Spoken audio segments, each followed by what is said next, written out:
우리가 예수님을 믿음으로 하나님의 자녀가 되었습니다. 그리고 하나님께서 우리를 거룩한 무리, 성도라고 지칭해 주셨습니다. 하나님께서 우리에게 이렇게 존귀한 자로 세워주셨으니 그러면 우리도 그 하나님 앞에 마땅한 삶을 살아드려야 되는 것이지요. 그것은 바로 오늘 우리가 읽은 말씀처럼 우리가 살아도 주를 위해 살고 죽어도 주를 위해 사는 것, 이것이 바로 하나님께서 하나님의 자녀들에게 요구하시는 삶인 줄 믿습니다. 오늘 우리가 읽은 본문의 말씀 8절을 다시 한번 다 같이 읽어보도록 하시겠습니다. 시작. 우리가 살아도 주를 위하여 살고 죽어도 주를 위하여 죽나니 그러므로 사나 죽으나 우리가 주의 것이로다.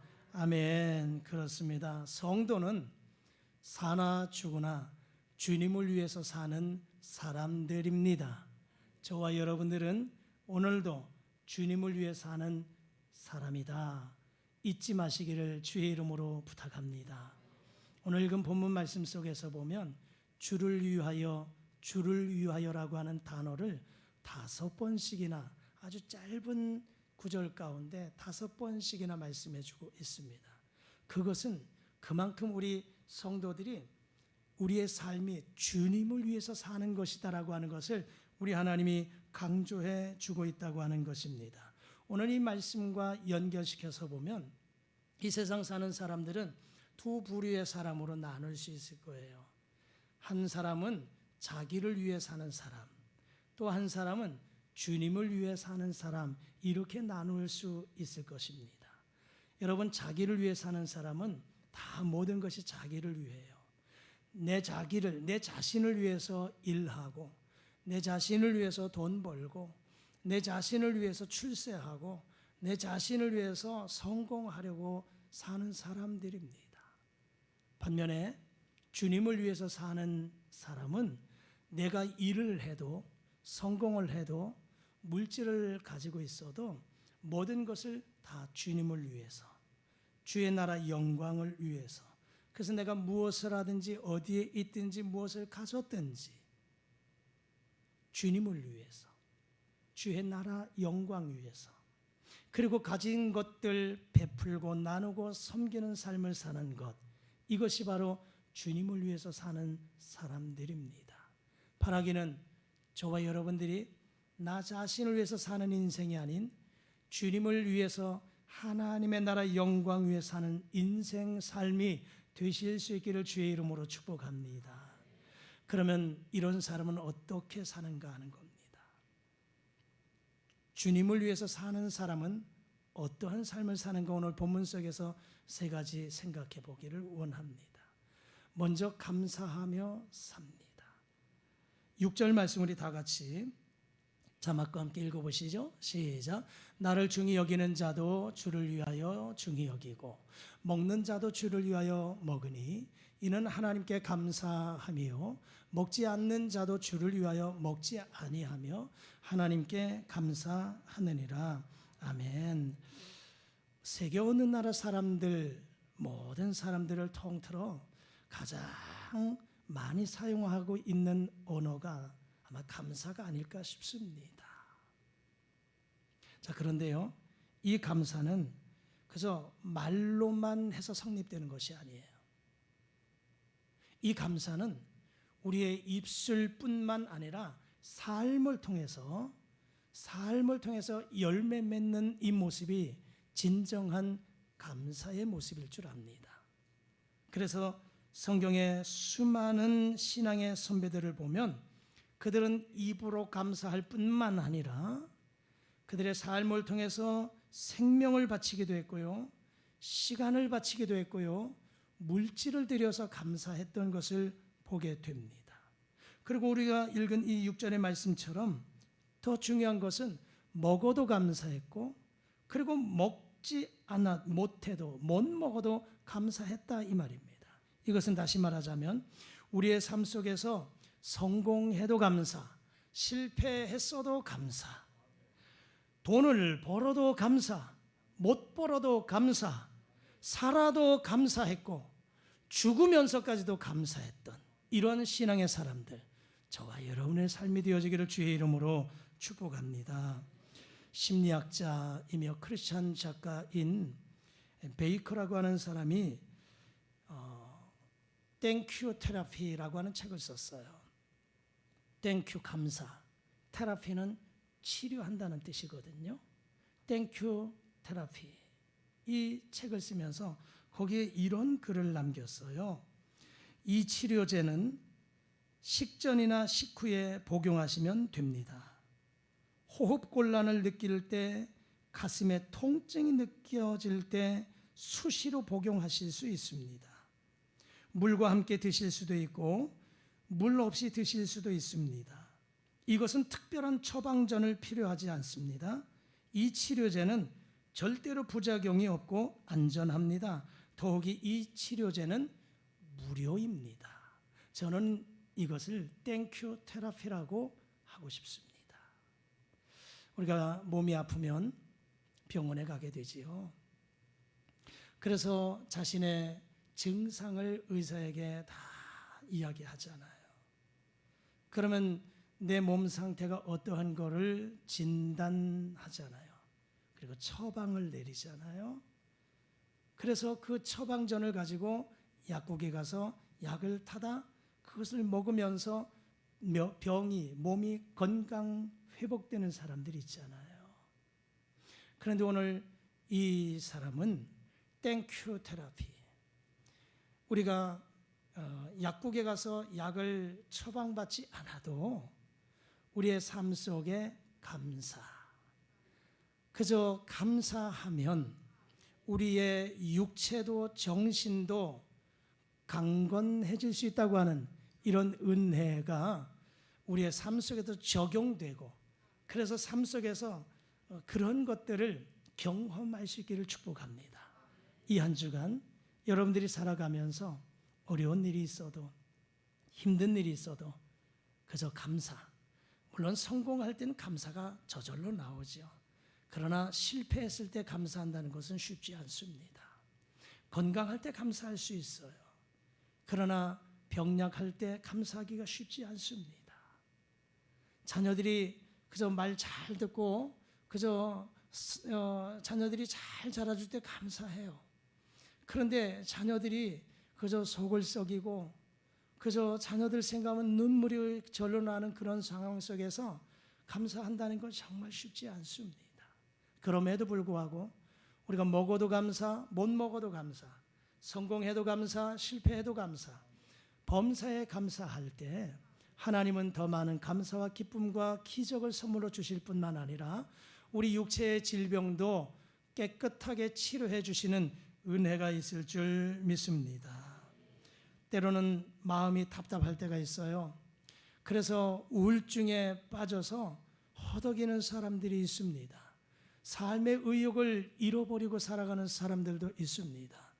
물론 정신적인 그런 질병 속에 정신과에 가서 치료를 받고 약을 복용하면서 그런 우울증이나 정신병을 치료할 수 있지만, 그러나 오늘 하나님의 말씀에 입각해서 그럼에도 불구하고 범사에 어떠한 상황이든 그저 감사. 여러분 한 주간 살아가면서 입술로 감사하되, 여러분 지난 한 주간 어제 하루를 한번 복귀해 보십시오. 감사라고 고백했던 이 시간이, 횟수가 과연 얼마나 되는가를 한번 생각해 보십시오. 이 한 주간 오늘 이 말씀에 입각해서 나는 주를 위해 사는 사람인데 내가 감사하며 살아야지, 이런 마음 가지고 어떠한 일이 있어도 감사. 그저 한 100번, 200번, 300번, 400번 그 이상이라도 감사합니다. 홀로 감사합니다. 운전을 하고 가면서도 감사합니다. 또 위기를 만났을 때 그 위기를 벗어나게 하신 것을 생각하면서 감사합니다. 그래서 감사가 쉼이 없는 그런 모습으로 한번 하루를, 또 일주일을 그렇게 살아보십시오. 나의 삶 속에 어떠한 열매가 맺혀질까를 한번 보십시오. 이렇게 한 주간을 살아가셨으면 좋겠습니다. 데니스라는 사람이요, 이런 글을 남겼더라고요. 조금 내용이 길어요. 당신이 많은 세금을 내야 한다면 감사하십시오. 당신에게 안정된 직장과 사업장이 있다는 말이기 때문입니다. 당신의 몸무게가 늘어 옷이 맞지 않는다면 감사하십시오. 그것은 당신에게 먹을 것이 넉넉한 인생을 살아오신 것입니다. 세탁할 옷이 집안 한 구석에 쌓여 있거든 감사하십시오. 그것은 당신에게는 적어도 갈아입을 옷에 여유가 있다는 뜻이기 때문입니다. 당신의 집에 대청소가 필요하고 문고리를 갈아야 하고 창문을 갈아야 한다면 감사하십시오. 그것은 당신의 몸을 위탁할 집이 있다는 뜻입니다. 당신에게 잠시라도 걸어갈 당신이 주차할 공간을 찾았다면 감사하십시오. 그것은 당신에게 잠시라도 걸어갈 운동의 기회가 주어졌기 때문입니다. 교회에서 성도들의 찬송 소리의 음정이 엉망으로 들려오고 있다면 감사하십시오. 그것은 당신의 청각은 정상이기 때문입니다. 아멘입니까? 아직도 내가 정상이네. 왜 이 대목에서만 아멘할까? 노래를 잘 못하는구나 내가. 이런 글이 있어요. 또 아침에 울리는 자명종 소리가 고통스럽게 들리거든 감사하십시오. 그것은 당신에게 일어나 일해야 할 하루가 기다리고 있기 때문입니다. 하루 해가 저물어 온몸이 나른하고 피곤하거든 감사하십시오. 그것은 당신은 오늘 하루를 생산적으로 사셨다는 것입니다. 여러분 어떻게 보면 생각의 차이잖아요. 생각의 차이예요. 집에 옷이 가득 쌓여 있어요. 빨래할 옷이 가득 쌓일 때 감사하래요. 아직 입을 여유의 옷이 있다. 이 사람은 이렇게 말하고 있는데 어떤 사람은 게을러서 그러지. 이렇게 생각할 수도 있을 것 같고. 그렇잖아요? 여러분 생각의 차이예요. 우리가 어떤 상황에 처해 있든지 그것을 보면서 감사를 생각하고 감사를 고백하는 것, 이것이 바로 우리를 향하신 하나님의 뜻인 줄 믿습니다. 그래서 범사에 감사하라. 이것이 그리스도 예수 안에서 너희를 향하신 하나님의 뜻이다. 그렇게 말씀하고 있습니다. 주를 위해 사는 사람들은 감사하며 사는 사람들, 이 한 주간도 그렇게 살아가실 수 있기를 축복합니다. 두 번째, 어떠한 삶을 살아가느냐? 목적의식이 다릅니다. 주를 위해 사는 사람들은 삶의 목적의식이 달라요. 본문 7절과 8절의 말씀 우리 다 같이 자막 읽겠습니다. 우리 중에 누구든지 자기를 위하여 사는 자가 없고 자기를 위하여 죽는 자도 없도다. 우리가 살아도 주를 위하여 살고 죽어도 주를 위하여 죽나니 그러므로 사나 죽으나 우리가 주의 것이로다. 아멘. 그래요. 주님을 위해서 사는 사람들의 삶은 그 삶의 목적의식이 다릅니다. 그것은 바로 주님을 위해서, 하나님을 위해서, 이것이 삶의 목적이에요. 학생들이 공부하는 목적은 내가 열심히 공부해서 좋은 성적으로 대학을 가고 그리고 취직을 하고 그리고 좋은 남자 여자 만나서 결혼하고 좋은 직장 생활하면서 돈 많이 벌고 그리고 행복하게 살아야지. 그런 다음에 죽는 거지요. 이것이 하나의 모습이지만 그러는 목적의식이 불분명하고 목적의식을 어디에 두느냐에 따라 다른 거예요. 자기를 위한 목적은 자신을 위해서만 살아가는 거예요. 그러나 하나님 나라 영광에서 사는 목적을 가지고 사는 사람은 내가 공부하는 것도 하나님 기뻐하시는 영광을 위해서 공부하고 내가 지금 직장 생활하는 것도 사업장을 일구어 가는 것도 우리의 가정을 통해서도 하나님이 기뻐하시는 삶, 하나님 영광 위하여 이런 목적을 가지고 살아가는 것입니다. 그래서 사도 바울도 고린도전서 10장 31절에 그런즉 너희가 먹든지 마시든지 무엇을 하든지 다 하나님의 영광을 위하여 하라, 그렇게 말씀하시고 있습니다. 우리의 삶을 그렇게 살아갔으면 좋겠습니다. 하나님은 여러분의 모든 생활 속에서 영광을 받으시기를 원하시는 하나님이십니다. 먹든지 마시든지 무엇을 하든지 다 하나님의 나라 영광 위하여 살아가실 수 있기를 주의 이름으로 축복합니다. 1800년대 리빙스턴, 아프리카의 선교사로 가서 그 인생의 삶을 살았던 리빙스턴에 대한 삶을 한번 조명해 보고 싶습니다. 이 리빙스턴은 의학을 공부했어요. 의사가 되기 위해서 스코틀랜드에서 참 훌륭한 유명한 아주 의사로 성공하려고 의학을 공부했어요. 그런데 그것을 내려놓습니다. 그 모든 기득권을 내려놓고 아프리카로 가겠다고 서원을 해요. 그런데 하루는 그의 형 존이 리빙스턴을 찾아왔어요. 야, 네가 여기에서 의사로 개업을 하고 의사 생활하면서 많은 돈을 벌어서 성공할 수 있는데 왜 미개한 아프리카로 가려고 하느냐? 가지 말라고 만류를 하는 거예요. 그러면서 네가 만약에 아프리카로 가면 그냥 그 미개인들과 함께 그 인생이 거기서 매장되겠지만, 그러나 나는 이곳에서, 이 영국에서 의사로, 그리고 돈을 많이 벌어서 성공할 거야, 이렇게 얘기를 해요. 결국 리빙스턴은 자신의 모든 것들을 다 내려놓습니다. 그리고 아프리카로 가잖아요. 그리고 거기에서 참 온전히 자신의 모습을 내려놓고 희생적인 삶을 살아가잖아요. 근데 결과론적으로 보면 리빙스턴의 형 존 역시 영국에서 의사로 개원을 했어요.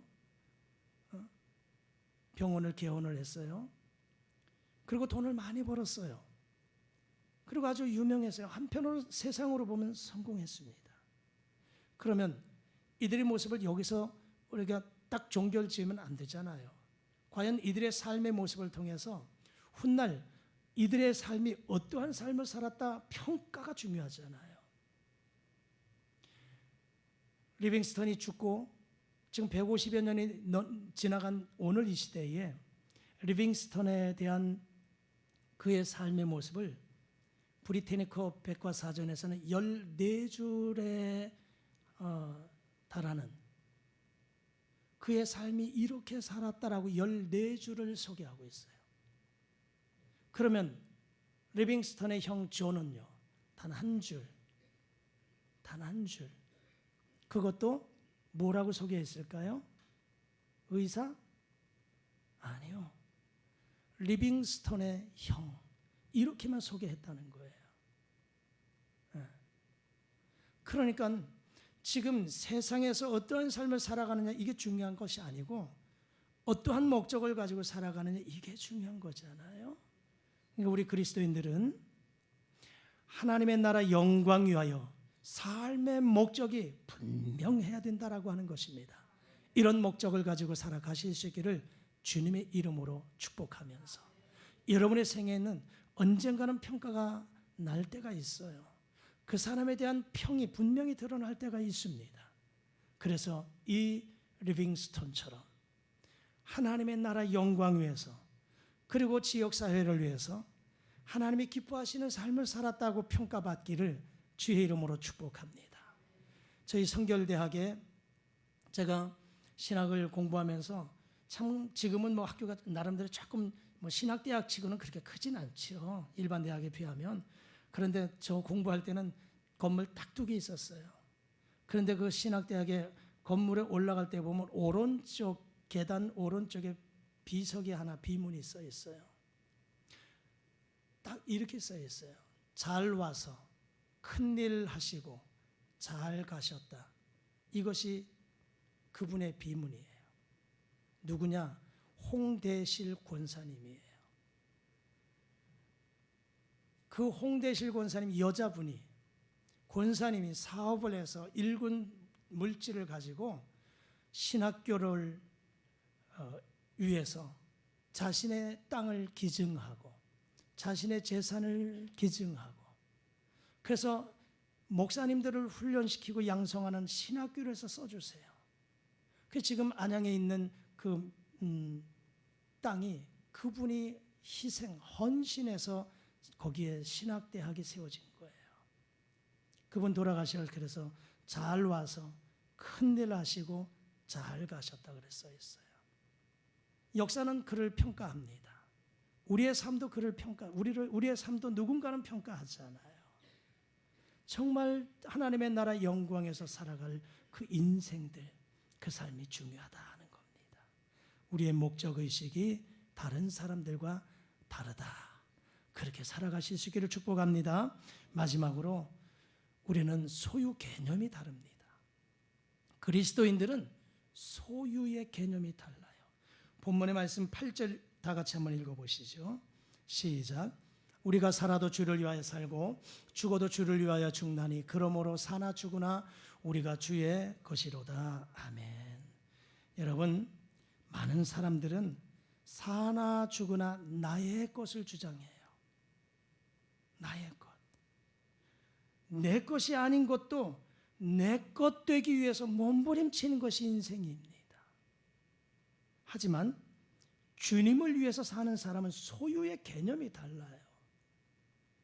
지금 내가 가지고 누리고 있는 건 내 것이지만 본질적으로 내 것이 아니고 하나님의 것이다. 하나님의 것이다. 그래서 나의 것은 내 것이 아니고 하나님의 것이다. 오늘 바울의 고백처럼 우리가 사나 죽으나 주의 것이로다 이렇게 고백하는 것처럼 소유의 개념이 다르다라고 하는 것입니다.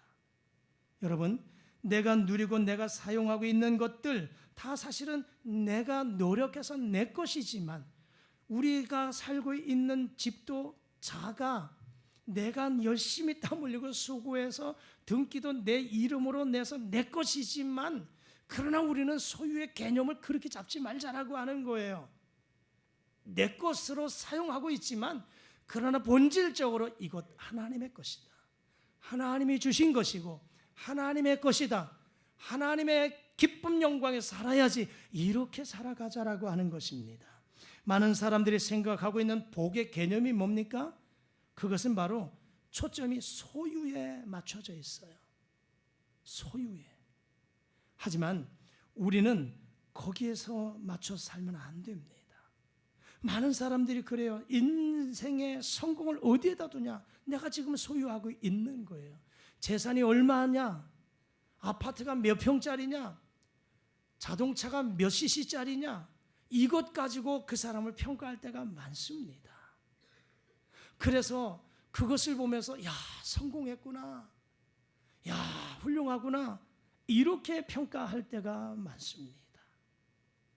하지만 여러분, 우리는 이러한 모습의 생각을 가지고 살아가서는 안 되겠다라고 하는 것입니다. 세상에 많은 사람들은 수단과 방법을 가리지 아니하고 넓히려고 하고 차지하려고 하고 빼앗아까지 하면서 소유하려고 하지만 우리 그리스도인들은 그렇게 살지 말자라고 하는 거예요. 진정한 복은 내가 무엇을 가지고 있는가 있는 것이 아니고 삶의 초점이 소유가 아니고 존재에 있다. 존재에 있다. 나는 주님의 것이다. 이 모든 것이 주의 것이다. 소유의 개념이 다르다라고 하는 것입니다. 이런 글이 있습니다. 인생은 다리다. 현명한 자는 그 다리를 건널 뿐 그 다리 위에 집을 짓지 않는다 그랬습니다. 우리 인생을 다리라고. 현명한 사람은 다리를 건너갈 뿐이지 그 다리 위에다 집을 짓는 것이 아니다 이 말입니다. 그렇죠.